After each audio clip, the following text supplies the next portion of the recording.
காதலனை கொன்று தண்டவாளத்தில் போட்ட பெண் பஸ் டிக்கெட்டால் சிக்கியது எப்படி? பெங்களூரு அருகே கடந்த மாதம் 19ஆம் தேதி ரயில் தண்டவாளத்துல வாலிபர் ஒருவர் ரயில் மோதி இறந்து கிடந்திருக்காரு. அவருடைய உடல் 2 பாகங்களாக கிடந்திருக்கு. அவர் ரயில் விபத்துல இறந்திருக்கலாம் என்று போலீசார் ஒரு பக்கம் சொல்ல, அவருடைய உடலை மீட்டு பிரேத பரிசோதனைக்கு அனுப்பி வச்சிருக்காங்க.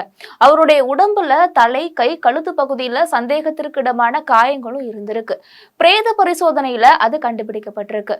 இதுக்கப்புறமாக இது கொலையாக இருக்கலாம் அப்படின்னு போலீசார் ஒரு பக்கம் விசாரணையுமே மேற்கொண்டு வந்துட்டு இருக்காங்க. இதற்காக தனிப்படையும் அமைக்கப்பட்டிருக்கு. கொலை செய்யப்பட்டு கிடந்தவரின் சட்டை பையில பஸ் டிக்கெட் ஒன்று இருந்திருக்கு.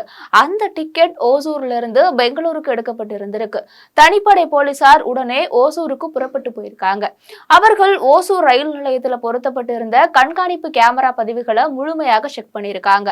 70 கண்காணிப்பு கேமரா பதிவுகளை ஆய்வு செஞ்சதுக்கு அப்புறமாக ஓசூர்ல இருந்து பெங்களூர் செல்லக்கூடிய பஸ்ல கொலை செய்யப்பட்டவரும் அவருடன் ஒரு பெண்ணும் ஏறுவது பதிவாகி இருந்திருக்கு.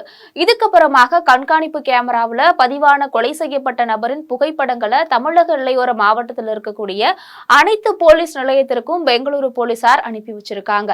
இதுல ஒரு முக்கியமான இன்ஃபர்மேஷன் கிடைச்சிருக்கு. கொலை செய்யப்பட்டவர் பெயர் லோகநாதன் என்று தெரிய வந்திருக்கு. அவர் கிருஷ்ணகிரி மாவட்டத்தை சேர்ந்தவர் என்றும் கிரானைட் பாலிஷ் செய்யக்கூடிய வேலை செய்து வந்தார் என்றும் தெரிய வந்திருக்கு. அவரை காணவில்லை என்று அவருடைய குடும்பத்தினர் ஏற்கனவே சூளகிரி போலீஸ்ல புகார் பண்ணியிருக்காங்க.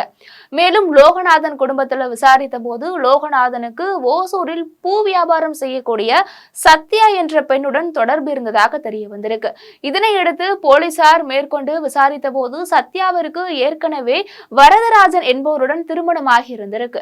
கணவனை வைத்துக் கொண்டே லோகநாதனுடன் 4 ஆண்டுகளாக சத்யா லிவிங் டுகெதர் ரிலேஷன்ஷிப்ல வாழ்ந்து வந்திருக்காங்க.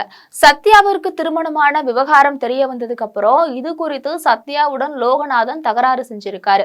சத்யாவிற்கும் வரதராஜனுக்கும் கடந்த 1 வருஷத்துக்கு முன்புதான் திருமணமும் நடந்திருக்கு. திருமணத்திற்கு பிறகு 2 பேருடனும் ஒருவருக்கொருவர் தெரியாமல் சத்யா வாழ்ந்து வந்திருக்காங்க.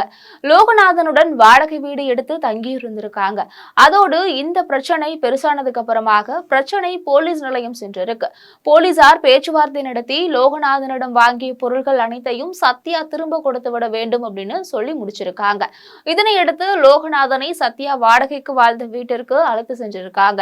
அங்கு ஏற்கனவே சத்யாவின் கணவர் வரதராஜன் தன்னுடைய கூட்டாளியுடன் பதுங்கி இருந்திருக்காரு. லோகநாதன் வந்ததும் அவரை அடித்து கொலை செய்து ரயில் தண்டவாளத்துல தூக்கி போட்டது விசாரணையில தெரிய வந்திருக்கு.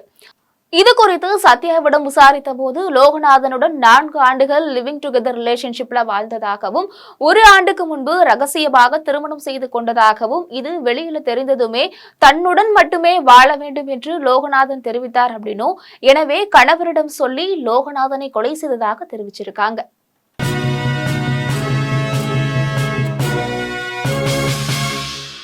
உடனுக்குடன் அப்டேட் தெரிந்து கொள்ள ஜெம் டிவி தமிழ் ஆப்பை இன்ஸ்டால் செய்யவும்.